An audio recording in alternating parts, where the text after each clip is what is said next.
Hello, welcome to Fisher's Class Notes Unit 2, Section 1, Episode 3. We're going to talk a lot about what happened after the War of 1812 and Manifest Destiny and the expansion of Western movement. Our vocabulary, the Monroe Doctrine, nationalism, will actually define Manifest Destiny today. Indian Removal Act, Trail of Tears, we're going to talk about what a tariff is, the states' rights and the nullification crisis, the Democratic Party, President Andrew Jackson, John Marshall, and we'll talk about what impeach means. By the end of this episode, I want you to understand three things.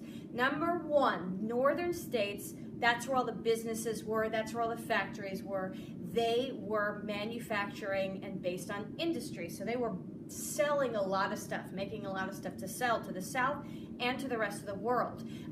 Whereas the South was still based on agriculture and would remain so until all the way to the 1900s, really. So they had to buy all the stuff that they needed.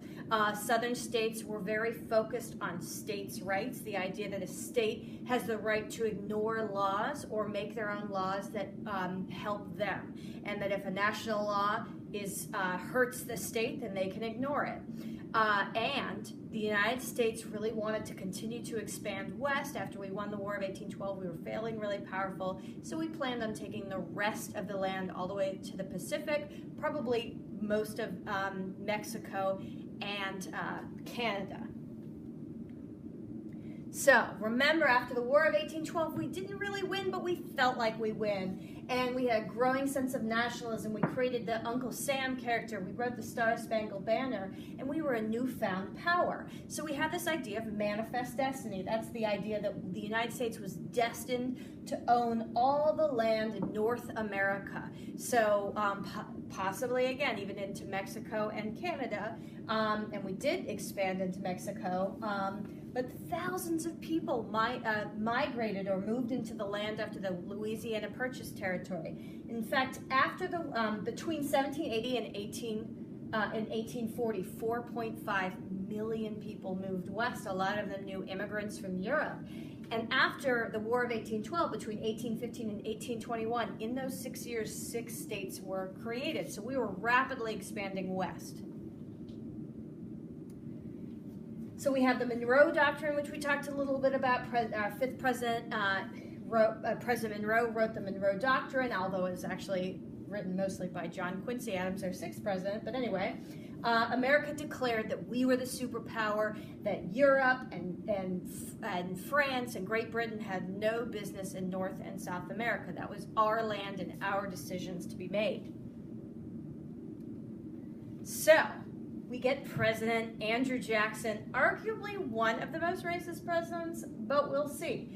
In fact, Thomas Jefferson said once of Andrew Jackson, President Jefferson said of Andrew Jackson, he has had very little respect for laws or constitutions and is in fact an able military chief. So he says, yeah, okay, so this guy is good at the army, but he doesn't really care about constitutions.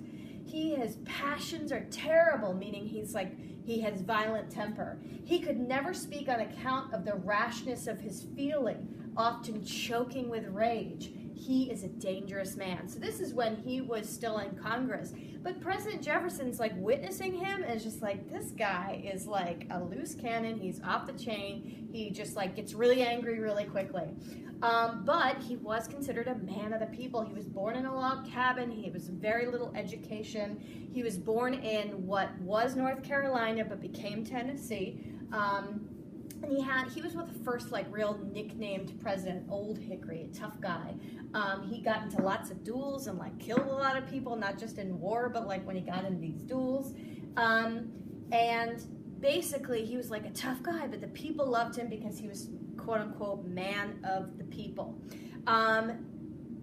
More people, of course, even more poorer people are able to vote because most states took away property requirements. Remember, originally you had to be a white guy who owned property to vote. Well, except for North Carolina, Virginia, and Rhode Island, the common man could vote, and they loved this guy. So in 1828, it was the first sort of real campaign, and President John Quincy Adams, son of John Adams, only served one term, and when Andrew Jackson went up against him, the campaign slogan was, J.Q. Adams can write, but Andy Jackson can fight. So like they admit that he's like a really smart guy, but that Jackson was like the common hero, so people liked him.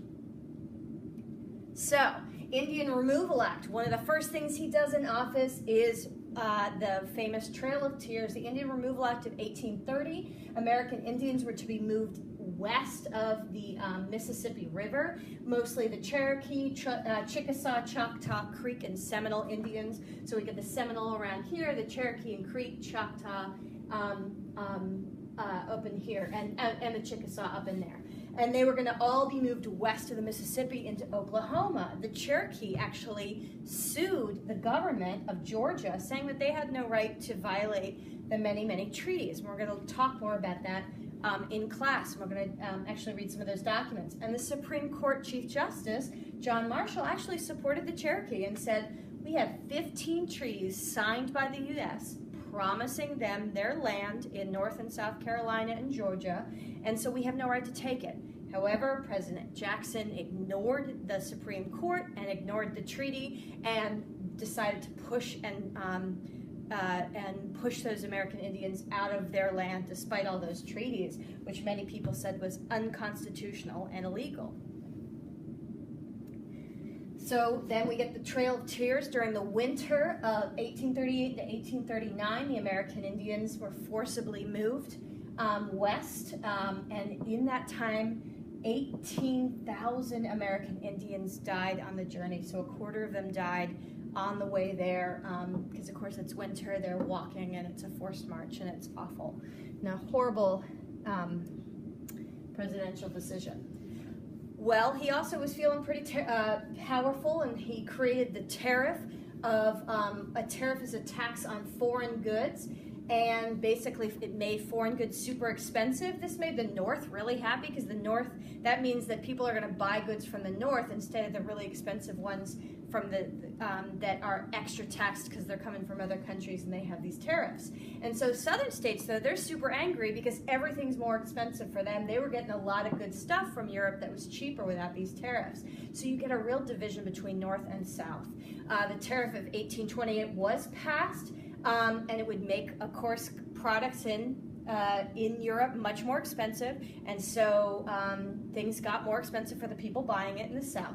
The federal government was happy because they got all this tax revenue, and of course the North is happy because more people are buying their goods, but the South is angry because everything that they need to buy is too expensive. So in 1832, you get the nullification crisis. To nullify means to ignore, and essentially South Carolina, led by the vice president under Andrew Jackson, basically called it the tariff of abominations, and he said he was going to nullify it, and that South Carolina should nullify or ignore this treaty, which means go against their own federal government. They believed they had the states' rights to do so. This was led, as I said, by John C. Calhoun to force those states' rights. But Jackson threatened to use the Army and the Navy of South Carolina, like, you cannot ignore us. I'm sorry you don't like it, but tough. There's a picture of John C. Calhoun, arguably one of the racist people ever, but a lot of people going for that, obviously, that title. He was from South Carolina, and I love that picture just because he just looks as crazy and mean as he probably was. But Jackson ignored it, and many people, they came out with this political cartoon, and obviously they're comparing him to a British king, saying that he's tyrannical and he's just doing whatever he wants, and he is basically like, he's acting like a king, a tyrannical king. All right, thanks for watching.